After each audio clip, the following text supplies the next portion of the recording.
Sir আজকের দিনটির জন্য সবাই অপেক্ষায় ছিল।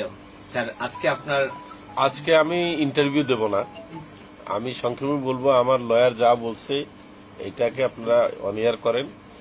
আমি শুধু ধন্যবাদ জানাতে চাচ্ছি এবং সর্বপ্রথম হচ্ছে আমার পরিবারকে, আমার দুইটা মেয়ে তারা এখনো অপেক্ষা করছে, এখনো বাবাকে দেখে নাই। আমার স্ত্রী যে জেল খাটতেছে, নিরপরাধ মহিলা, সে জেল খাটতেছে। এরপরে আমি ধন্যবাদ জানাবো এসানুলক সমাজী, যে আমার বন্ধু 40 বছরের, যে আমার পাশে ছিল। এরপরে আছে আমার সাথে যে লোকটা সারেন্ডার করছে, মোহাম্মদ হোসেন। আমি যখন তাকে জিজ্ঞাসা করেছিলাম যে আপনি কেন সারেন্ডার করতে আসছেন, বলছে আমি সারেন্ডার না করলে আপনি জেলে বাঁচবেন না, আপনাকে মাইরে ফেলবে। আমি বললাম বলেন কি, আমি বলছি বলেন কি আপনি? হ্যাঁ আমি জানি আপনাকে নিয়ে ষড়যন্ত্র হচ্ছে, আপনাকে মেরে ফেলবে, আমি থাকলে আপনাকে মারতে পারবো না। সে বলছে আমি ব্ল্যাক বেল্ট।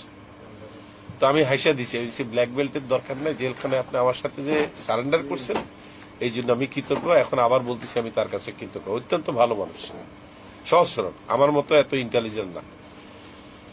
এরপর আমি ধন্যবাদ জানাতে চাচ্ছি ব্যারিস্টার উজ্জ্বলকে, যে আমার এক কথার উপরে সে মানে নির্দ্বিধায় কাজ করছে। আমি তাকে ওই যোগ্য সম্মান দিতে পারিনি, চেষ্টা করছি। এরপরে আমাদের এই সুন্দর প্রতিষ্ঠানকে আটকে রাখার জন্য নিরলসভাবে যে কাজ করে গেছে টিপু আলম মিলন। আমি আপনাদের প্রত্যেকটা 27শে ডিসেম্বরের অনুষ্ঠান দেখতাম, আজকে বললাম সবগুলা দেখতাম। এরপরে রয়েছে আমার পিছনে দাঁড়ায় আছে সর্দার আব্দুর রউফ, উনিও কিন্তু আমাদের পারিবারিক বন্ধু, কিন্তু তার কাছে কৃতজ্ঞ। এরপরে কৃতজ্ঞতা আজকে আমার সবচেয়ে বেশি খারাপ লাগতেছে যার জন্য, সে হচ্ছে জেনারেল হারুন সাহেব। ওনাকে আজকে জেল দিছে এবং আমি সেখানে ওনাকে বলে আসছি যে হিসাবে কিন্তু আপনার, আমার স্ত্রীর, আপনাদের কিন্তু খালাস পাওয়ার কথা। আপনারা তো কেউই না, ট্রি প্লান্টেশনের কিছুই না, আপনারা তো হলেন প্রক্সি ডাইরেক্টর। আমি না হলে একটা নাটের গুরু, আমি বাংলাদেশে একটা আকাম শুরু করছি, তাই না? কিন্তু আপনাকে তো আমি কিছু, আপনি টেনশন করেন না। একটা কাজ হবে, এই যে আপনি আসছেন, আমরা কিভাবে জেলে ছিলাম কিছুটা অনুধাবন করতে পারবেন। আমি আমার থেকে চেষ্টা করব আপনাকে কতটুকু কি করা যায়, আমি এটা বলেছি ওনাকে মিস করতেছি আমি। আর একটু পরে কিন্তু হোসেন সাহেব আসবে কাশিমপুর থেকে, উনি বের হবে রাত 10টা। এখন কয়টা বাজে? 8:18। উনি 10টার সময় বের হবে, আসলে উনি 5 মিনিটের জন্য আপনাদেরকে হাই হ্যালো দিতে আসবেন। আপনারা ওনাকে রিসিভ করে ওনাকে আমার রুমে না, আমার এই চেয়ারে বসাইন ইনশাআল্লাহ। এখানে বসায় বলুন স্যার এখানে আপনার বসতে বলছে, আপনি আমাদের উদ্দেশ্যে 5 মিনিট কথা কয়ে চলে যান। সে তার মাকে দেখতে যাচ্ছে, বাংলাদেশের প্রবীণতম মানুষ। জানেন ওনার মায়ের বয়স কত? 117 বছর। উনি ওনার সে মাকে দেখতে যাচ্ছে, বুঝছেন? উনি একজন মুক্তিযোদ্ধার সন্তান। ওনার বাবা 71 সালে মারা গেছে, 71 সালে। এবং ওনার মা এখন 117 বছর বয়স, মৃত্যুর সাথে লড়তেছে। তো উনি কাশিমপুর থেকে বেরিয়ে সোজা যাবে হচ্ছে ব্রাহ্মণবাড়িয়া ওনার বাচ্চা কাছে নিয়ে। যাওয়ার আগে উনি বলছে, আমাকে রিকোয়েস্ট করছে যে আপনি টিপুরে একটু জানায় রেখেন, আমি 5 মিনিটের জন্য হাই হ্যালো দিয়ে চলে যাবো। আচ্ছা আমি আর কিচ্ছু করবো না, জাস্ট হাই বাই দিয়ে চলে যাবো। উনি যে বাইরেছে এইটা মানুষের দেখুক, উনি ওই চেহারাটা দেখাইতে চাচ্ছে। আর জেনারেল হারুনের জন্য দোয়া করবেন, উনি আমার বড় ভাইয়ের মতো। আমি যদিও তার সাথে বিভিন্ন কারণে আমি করতাম, আমার একটু তর্ক করার স্বভাব, কিন্তু আমি তার সবসময় কিন্তু শ্রদ্ধা করতাম ইয়ার মতো, বড় ভাইয়ের মতো। আমি কোনো সময় ওনাকে জেনারেল হিসেবে দেখতাম না। আমি অলওয়েজ বলছি, আপনি আমার কাছে জেনারেল না, আপনি আমার কাছে বড় ভাই। আপনার বিরুদ্ধে অভিযোগ করলে আমি একা একা করবো, আপনি আমাকে শাসন করবেন, কোনো সমস্যা নেই। এই লোকটাকে আমি মিস করতেছি এবং দেখি আমি কতটুকু ওনাকে কি করতে পারি। আর আমার ফ্যামিলির জন্য আপনারা দোয়া করবেন। আমার 2টা বাচ্চা, একটা আমি পালতাম, 3টা মেয়ে কিন্তু আমার বড় মেয়েটা কিন্তু পালক, তারপরে বড় মেয়ে, তারপরে ওরসজাত মেয়ে হয়েছে, এবার আরেকটা মেয়ে। 3টা মেয়েকে আমি একটাকে 16, একটাকে 13, একটাকে 10 বছর রেখে জেলে ঢুকছি। এর চাইতে দুঃখজনক আর কিছু হইতে পারে না। আর দুদকের মামলা, আইন টাইন এগুলা সমাজই বলবে, কোনো সমস্যা নাই। এসব বিষয়ে আমি কোনো কথা বলে কোনো ফায়দা নাই। আমি পলিটিক্স করি না, এই জন্য এগুলো বললে যে একটা পলিটিক্স করা যাবে কিচ্ছু নেই।